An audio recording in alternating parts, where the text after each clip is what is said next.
अगर सूरज की तरह चमकना है तो सूरज की तरह जलना भी होगा। ऐसा कहना है the missile man doctor APJ Abdul Kalam का। और देखा जाए तो जीवन में जो लोग भी ऊंचाइयों तक पहुंचे हैं, जिन्होंने बुलंदियों को हासिल किया है, वो ऐसे कैसे बने? क्या उन्होंने कभी फेलियर का सामना नहीं किया? उनके मन में ये जज्बा कैसे पैदा हुआ ये आप तक पहुंचाना, ताकि जब भी आपके मन में ये लगे कि यार हम तो नहीं कर सकते, हमारा फैमिली बैकग्राउंड ऐसा नहीं है, हमारी फैमिली ये सब अफोर्ड नहीं कर सकती, तब याद करना डॉक्टर एपीजे अब्दुल कलाम को। मतलब उनकी परिस्थिति तो हमसे भी बहुत ही ख़राब थी। मात्र एक छोटे से गांव से निकल करके साइंटिस्ट बनना और उसके बाद भी इस देश के प्रेसिडेंट बनना, ये अपने आप में बहुत बड़ी बात है। आज मैं इनके बारे में ऐसे ऐसे फैक्ट्स बताऊंगा कि आप सोचने पे मजबूर हो जाओगे कि अगर ये कर सकते हैं, अगर डॉक्टर एपीजे अब्दुल कलाम कर सकते हैं तो हम भी कर सकते हैं। ये सोच आप में आ जाएगी। तो जानते हैं इनके बारे में। 1. एपीजे अब्दुल कलाम का जन्म रामेश्वरम के तमिलनाडु 15 अक्टूबर 1931 के दिन बहुत ही नॉर्मल मुस्लिम परिवार में हुआ था। इस दिन को आज स्टूडेंट दिवस के रूप में भी मनाते हैं। 2. एपीजे अब्दुल कलाम 5 भाई बहनों में सबसे छोटे थे। बचपन में इनके घर की आर्थिक स्थिति बहुत ही खराब थी, लेकिन इनके जो सपने थे ना, वो बहुत ही बड़े थे। 3. अब्दुल कलाम के दादा परदादा रामेश्वरम में तीर्थ यात्रियों को नाव में बिठा करके एक जगह से दूसरी जगह पर ले जाते थे, और उसके बाद उनके पिताजी भी यही काम करते थे। लेकिन जब फर्स्ट वर्ल्ड वॉर हुआ, उसके बाद अंग्रेज सरकार ने ये जो आने जाने वाला रास्ता था, इस पर पुल बना दिया, तो लोग पुल से आने जाने लगे। तो ये जो इनका काम था वो बंद हो गया। उसके बाद इनके पिताजी मुस्लिम परिवार से थे, तो पास में ही एक मस्जिद के इमाम थे, तो जैसे तैसे इनका घर चलता था। 4. सेकेंड वर्ल्ड वॉर के बाद अब्दुल कलाम के जो चचेरे भाई थे वो अखबार डालने का काम करते थे। तो किसी कारण से ब्रिटिश सरकार ने ये जो पुल पर से ट्रेन चलती थी उस पर पाबंदी लगा दी कि भाई ट्रेन अब यहाँ रुकेगी नहीं। रामेश्वरम गांव था, वहीं इसका स्टॉप था जहाँ ये ट्रेन रुकती थी। तो जब ये बात उनके चचेरे भाई को पता चली कि अब ट्रेन रुकेगी नहीं, क्योंकि वो अकेले काम करते थे, तो क्या करेंगे उसमें, तो उनको अब एक साथी की ज़रूरत पड़ने लगी। तो उसने कलाम से कहा कि तू ये काम करेगा। 8 साल के कलाम ने बिना सोचे समझे हाँ बोल दिया, और फिर ये भी अखबार डालने का काम करते थे। दोनों भाई साथ में ही काम करते थे। जब पुल पर से ट्रेन गुजरती थी तो इनके भाई चलती ट्रेन से अखबार फेंकते थे और अब्दुल कलाम उसको पकड़ लेते थे। 5. अब्दुल कलाम को पढ़ने में बहुत ही इंटरेस्ट था, तो इन्होंने प्राइमरी स्कूल तक अपने गांव में ही पढ़ाई की। आगे की पढ़ाई के लिए इनको शहर जाना था अपने गांव को छोड़कर, जो कि इनको पसंद नहीं था। फिर इनके चचेरे भाई और इनके बहनों जी ने कहा कि तुम पढ़ाई में बहुत ही अच्छे हो, सो तुम्हें पढ़ाई करनी चाहिए। फिर ये आगे की पढ़ाई के लिए शहर चले जाते हैं। शहर में खूब मन लगाकर पढ़ाई करते थे ये। इनका साइंस और मैथ्स में बहुत ही इंटरेस्ट था। एक बार की एक बात है, जब ये प्राइमरी स्कूल में थे तो इनके टीचर इनको समझा रहे थे कि पक्षी उड़ते कैसे हैं। तो ये बच्चे थे, तो बच्चों को कुछ समझ में आ नहीं रहा था। तो टीचर ने कहा कि चलो इन्हें बाहर बीच पे ले जाता हूँ। तो सभी बच्चों को बीच पे ले जाते हैं, और बीच पर जैसे ही पक्षी उड़ते तो उन्हें दिखाते कि देखो पक्षी उड़ते समय अपने पैर को कैसे सिकुड़ लेते हैं, अपने पंख को कैसे खोल देते हैं। तो सभी बच्चों को बड़ा मज़ा आया, बड़ा इंटरेस्ट आया और समझ में भी आ गया। और फिर अब्दुल कलाम रोज़ उड़ते हुए पक्षी को देखकर उनको बड़ा मज़ा आता, और वहीं से इनका एक सपना बन गया कि एक दिन मैं भी ऐसे ही उड़ान भरूंगा। 6. उड़ान भरने का जो सपना था वो इतना पक्का हो गया कि इन्होंने बीएससी करने का सोचा। इतना इनको ज्ञान नहीं था, तो बीएससी कर ही लिया। और जब बीएससी कंप्लीट हुई तो इनको पता चला कि अकेले बीएससी से कुछ नहीं होगा, इसके लिए इंजीनियरिंग भी करनी होगी। 7. MIT Madras institute of technology में ये आगे की पढ़ाई के लिए चले जाते हैं, लेकिन उनकी फ़ीस बहुत ही ज़्यादा थी, और फिर इतने पैसे परिवार के पास थे नहीं, तो इनकी बहन सोने की चैन बेचकर इनका एडमिशन कराती है। लेकिन ये बात जब कलाम को पता चलती है तो उनको एक बोझ जैसा फील हुआ, और फिर ये मन लगाकर पढ़ाई करते हैं। अच्छे परसेंटेज के साथ ये पास आउट वहाँ से होते हैं। MIT करने के बाद किसी भी गरीब इंसान के पास लास्ट ऑप्शन नौकरी रहती है, तो इनके सामने 2 ऑप्शन थे। एयरफोर्स में चले जाए या फिर गवर्नमेंट ऑफ इंडिया में साइंटिस्ट बन जाए। तो इन्होंने दोनों में फॉर्म भर दिया। अब इंटरव्यू के लिए इनको बुलाया गया। साइंटिस्ट के लिए इनको दिल्ली जाना था और एयरफोर्स के लिए इनको देहरादून जाना था। तो दोनों इंटरव्यू एक ही हफ्ते में थे, तो ये चले जाते हैं। पहले इंटरव्यू के लिए दिल्ली गए, उसके बाद एयरफोर्स के लिए देहरादून गए। एयरफोर्स के लिए 25 कैंडिडेट थे, 25 में से 8 लोगों को लेना था, जिसमें कलाम 90वें रैंक पे थे। एक रैंक से पीछे रह गए, तो इनको बहुत ही दुख हुआ, इनका मन टूट गया। इनका जो बचपन से उड़ने का सपना था वो एक ही पल में ख़त्म हो गया। पास में ही ऋषिकेश पहाड़ों में निकल जाते हैं। सोचा थोड़ा घूम लूँ तो मन को शांति मिलेगी, फिर सोचेंगे क्या करना है क्या नहीं करना। कुछ दिनों तक घूमने के बाद इनको दिल्ली से फ़ोन आता है कि आप इंटरव्यू में पास हो गए हो, कल से जॉब पर आ जाइए, और फिर उसके बाद साइंटिस्ट बन जाते हैं। 8 father of India space research Vikram Sarabhai से अब्दुल कलाम की मीटिंग होती है। मतलब स्पेस रिसर्च में इनसे ऊपर और कोई नहीं, बहुत ही एक्सपीरियंस थे। विक्रम साराभाई ने देखा मीटिंग में कि लड़का इंटेलिजेंट है, हार्ड वर्किंग है, तो अब्दुल कलाम को बहुत सारे प्रोजेक्ट मिल जाते हैं और वहाँ से ये इसरो में चले जाते हैं।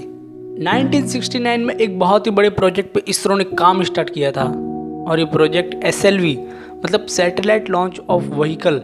अब तक हम जितने भी सैटेलाइट भेजते थे वो विदेशों से भेजते थे। अब हम कोशिश में हैं कि अब हमारा सैटेलाइट लॉन्च इंडिया से होगा।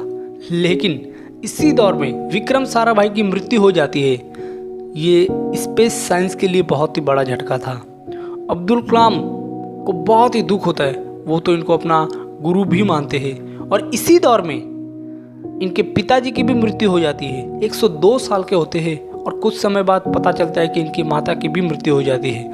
अब्दुल कलाम अब बहुत ही दुखी रहने लगते हैं, डिप्रेस भी होते हैं, और सतीश धवन जी को वो अपना गुरु मानते थे। इसलिए उन्होंने अब्दुल कलाम से कहा कि तुम अपना सारा ध्यान SLV-3 पे लगा दो।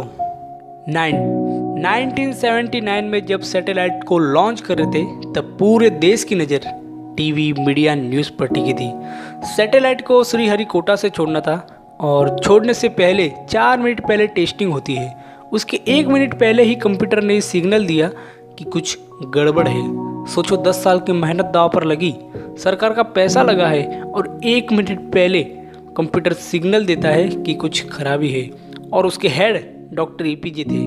तो पूरी टीम ये डिसाइड करती है कि कोई बात नहीं, कोई दिक्कत नहीं है, सैटेलाइट को लॉन्च कर ही देते हैं। सैटेलाइट को लॉन्च कर देते हैं। जैसे ही सैटेलाइट दूसरी फेजिस में पहुंचता है तो कंप्यूटर में सिग्नल आने लगती है कि कुछ गड़बड़ है, और सैटेलाइट ऊपर जाकर बंगाल की खाड़ी में गिर जाता है। करोड़ों रुपए का सैटेलाइट एक छोटी सी कमी की वजह से बर्बाद हो जाता है। जब ये हुआ तो APJ के पैर से जमीन खिसक गई। वो तो सोच में ही पड़ गए कि अब मैं क्या करूं, कहाँ जाऊं। अब ऐसे में क्या होता है कि मीडिया, न्यूज़ भला बुरा कहने आ जाती है। 10 जब सैटेलाइट नहीं रहा तो प्रेस कॉन्फ्रेंस बुलाई जाती है। अब्दुल कलाम अपने कमरे में चले गए और बिल्कुल ही शून्य हो गए। अब्दुल कलाम बहुत ही ज़्यादा दुखी और परेशान थे। तभी उनके जो गुरु होते साइंटिस्ट ब्रह्म प्रकाश, वो उनके कमरे में जाते हैं। ब्रह्म प्रकाश जानते थे कि ऐसा फेलियर कैसा फील कराता है, तो वो उनके कमरे में गए और कलाम के सिर पर हाथ रखा। कलाम रोने लग गए। ब्रह्म प्रकाश ने कहा कि कोई बात नहीं बेटा, साइंस तो यही है, कभी साइंस तुम्हें खुशी देगी, कभी तुम्हें ये रुलाएगी, लेकिन तब भी तो हमें काम करना पड़ेगा ना। तो उनके जो हेड थे इसरो के, सतीश धवन, उनके पास जाते हैं और अब्दुल कलाम कहते हैं कि सर ये मेरी गलती है, मेरी वजह से ही ये सब कुछ हुआ है, और मैं ये प्रेस कॉन्फ्रेंस में कबूल करूँगा कि ये मेरी गलती की वजह से ही हुआ है। सतीश धवन ने कहा कि ठीक है, कोई बात नहीं, चलो कॉन्फ्रेंस में। अब्दुल कलाम तो सोच में ही पड़ गए कि मैं क्या बोलूँगा वहाँ जाकर, लोग क्या सोचेंगे, पता नहीं क्या बोलेंगे। तब कॉन्फ्रेंस में अब्दुल कलाम के कुछ बोलने से पहले ही सतीश धवन ने कहा कि ये मेरी गलती है। कितने बड़प्पन की बात है। APJ की गलती को अपने सिर पर ले लिया, और उसके बाद APJ अब्दुल कलाम और उनकी पूरी टीम लगातार मेहनत करने के बाद 1980 में रोहिणी सैटेलाइट को लॉन्च कर दिया, और वो सक्सेसफुली रहा। और फिर जब दोबारा से मीटिंग हुई तो सतीश धवन और APJ मीटिंग में पहुंचे, जहां सतीश धवन ने कहा कि इस सारे का श्रेय APJ अब्दुल कलाम को जाता है। APJ अब्दुल कलाम की आंखों में आंसू आ गए ये सुनकर। 11 1980 में इंदिरा गांधी की सरकार थी, तो इसी मौके पर इंदिरा गांधी ने एपीजे और सतीश धवन को एक पार्टी में बुलाया। एपीजे को जैसे ही पता लगा कि पार्टी रखी गई है, मीटिंग रखी गई है, क्योंकि एपीजे के पास तो ढंग के कपड़े भी नहीं थे, एक बहुत ही साधारण सिंपल आदमी थे। कहने के तो बहुत बड़े साइंटिस्ट थे, लेकिन इनका जीवन बहुत ही सिंपल रहा है। तो इन्होंने सतीश धवन से कहा कि मेरे पास तो ढंग के कपड़े भी नहीं हैं, मैं कैसे जाऊंगा। तो सतीश धवन ने कहा कि तुम्हें कपड़ों की ज़रूरत ही नहीं है ऐसे दिखावटी की, क्योंकि तुमने तो सफलता का सूट पहना हुआ है। 1981 में अब्दुल कलाम को पद्म पुरस्कार से नवाजा गया। एपीजे बहुत ही खुश हुए। गांव के गरीब से परिवार से निकलने वाला लड़का, अखबार बेचने वाला लड़का अपनी मेहनत के दम पर पद्म पुरस्कार की लिस्ट में आ सकता है।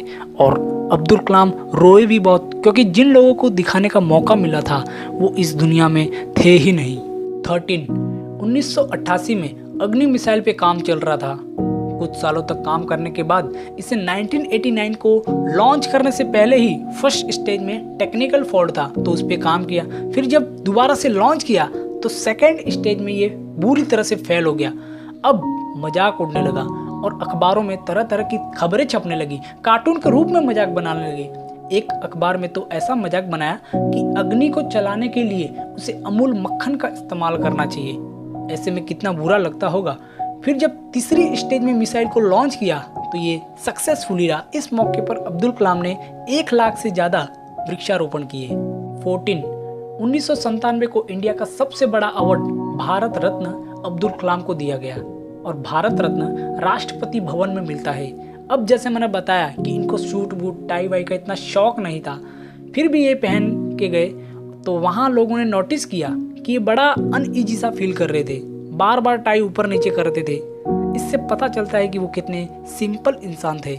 और 2002 में एपीजे को राष्ट्रपति बनाया गया, लेकिन कभी भी इन्होंने इस चीज़ का मिसयूज़ नहीं किया। ये बात को बहुत अच्छे से समझते थे। 15 इन्होंने एक बार कहा था कि मैं नहीं मानता हूँ कि मैं एक एग्जाम्पल की तरह हूँ, लेकिन अगर शायद कोई गरीब बच्चा अपने आप को डीमोरलाइज फील करे और वो मेरे बारे में जान ले, तो हो सकता है वो 1% पॉजिटिविटी से भर जाए और शायद वो जीवन में अच्छे रास्ते पर चल पड़े। इतना भर कर देगा तो मेरा जीवन सफल है। डॉक्टर एपीजे अब्दुल कलाम बच्चों और स्टूडेंट के लिए उनसे बड़ी इंस्पिरेशन इस पूरी दुनिया में कोई नहीं है। तो आज की बातें यहीं तक रखते हैं।